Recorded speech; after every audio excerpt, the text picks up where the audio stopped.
Okay, ready. Okay. Hi, I'm Darlene. I am the rep from Medtronic. Even though the equipment does say Smith & Nephew, we just got acquired, so we are now Medtronic.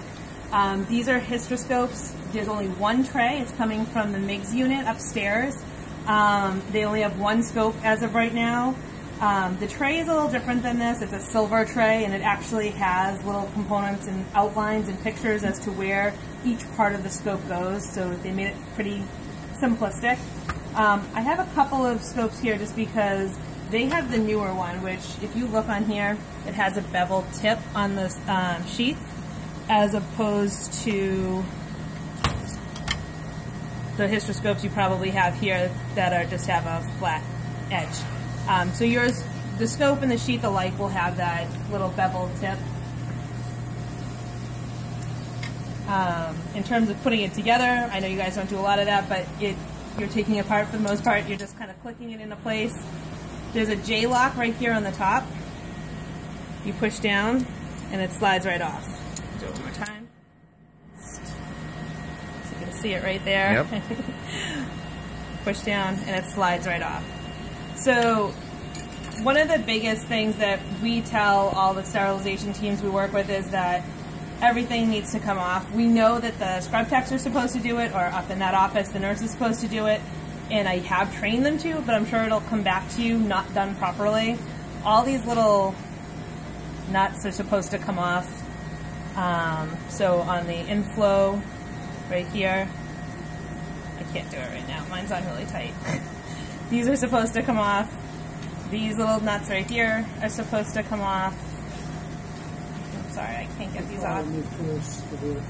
You're not supposed to use tools. Mine just never get done and taken off because they're demos. The light cord on the scope, the light cord port, this does come off, I promise. Here we go. And there's multiple adapters that are supposed to come off every time.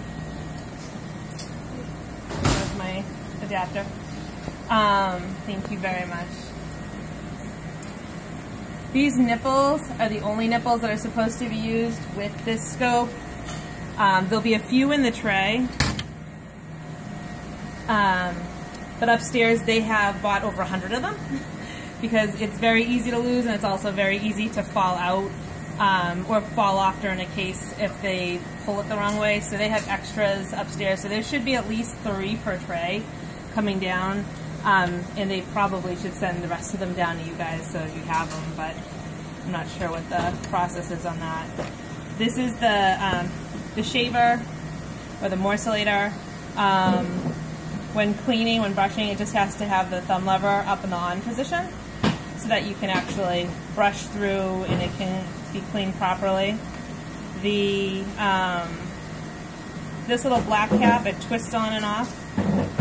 Obviously, because it's an electrical cord, that has to be tightened nicely and snugly when it's going through the sterilization process. But all of these are autoclavable, Sterad. It can be done just the normal way that you would do any scope. So you want the cap on or off for sterilization? From what I've been told, every place kind of does it a little bit differently. I've always said that this part should be off during the actual sterilization. Just during the soaking, it usually remains on. Okay. I do have, and I think it's included in their container upstairs, but I'll leave a couple more of these. They're just little aluminum something or other, aluminum oxide, just little polishes. Okay. Don't really need it that often, to be honest with you, and they won't be using it every single day, you know, or multiple times a day because they only have the one for now anyway. But those are nice to use like once a month, just to make sure that the lens is in proper working order. These have a 12-month warranty on them. I don't think what else I can tell you.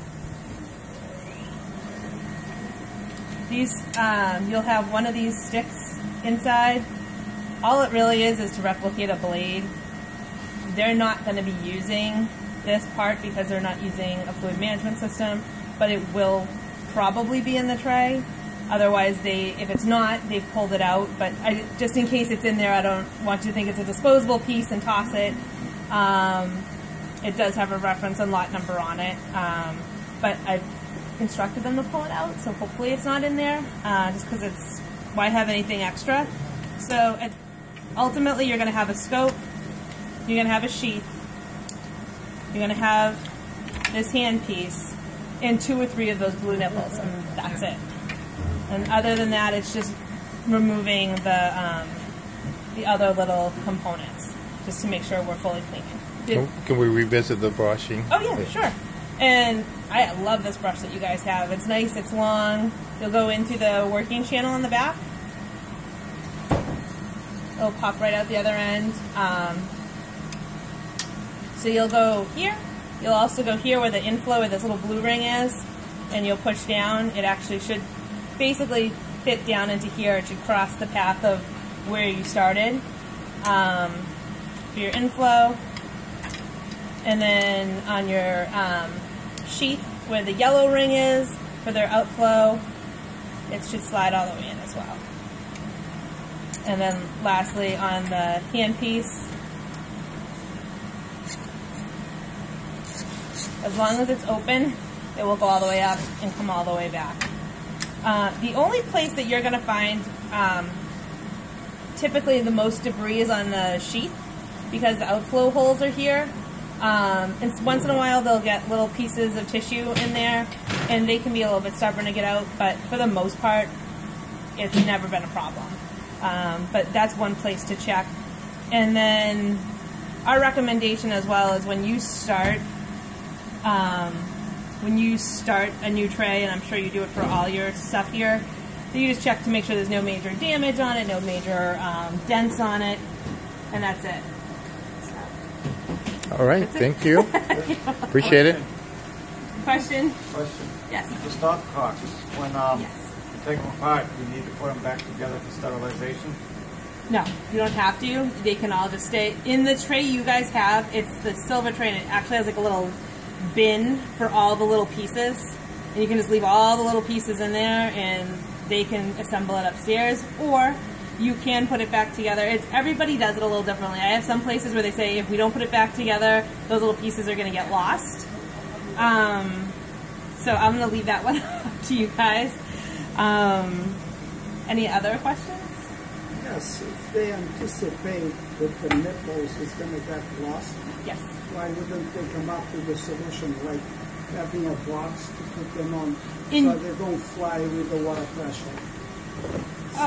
Oh, so when you do it in the little bin that you guys have in your tray, you're not going to lose them. And I should have prefaced that. With this tray, we were losing them out the sides. And that was the only place we were losing them. What sometimes happens is in a case, the doctor will have the blade in place and then pull the blade out, and then the nipple will come out. And sometimes it'll hit the floor, but it'll still come back for sterilization. But it's when for you guys, when it comes to us, Yeah. and we put it through the washer, if with the you, water pressure, yeah. they will fly away. You have to use those I know, cages. we use the filter, but So you want us to put it through the washer? why wouldn't the box Yeah. already come with the You filter? can put that through the washer. And these, so in the tray that you guys will receive from them, it's a silver tray, and it has that little cage. It's like a cage, but it's not. It doesn't have the cover. But when the cover of the tray goes on, it's in there, and it's So you won't have that issue. It's more of a user issue on the other end, where they drop it on the floor. And you know, with these nipples, they only last so long. So, you know, sometimes people will say, oh, well, great, you gave me this, they should last a year. I'm like, they're not going to last a year. They're rubber. Come on now.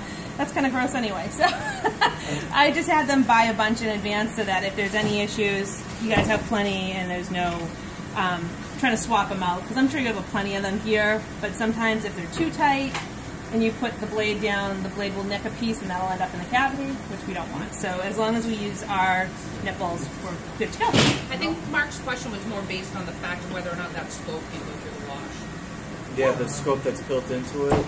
The scope that's built into, I'm sorry. We wash them. That one, yeah. We go through the washer, or you wash Oh, we hand wash in it. the alcohol. Hand washing these? Not Oh, one in your left hand. So the IFU say that you can do automatic washing or hand washing. Okay. Yeah, Either? you can you can use either or. Okay. That's, Yeah, because these are, I mean, the MIGS unit I have to say is really lucky to have you guys. I have other offices that are doing this themselves in a sink and they don't have a pressure washer, so you know what I mean? They're trying to, Yeah. and it makes me nervous. I don't know how I feel about all that. So I'm happy that they have you guys. They're very fortunate. So yeah, it can be done either way though. All right. Oh, bye. All right. Thank you.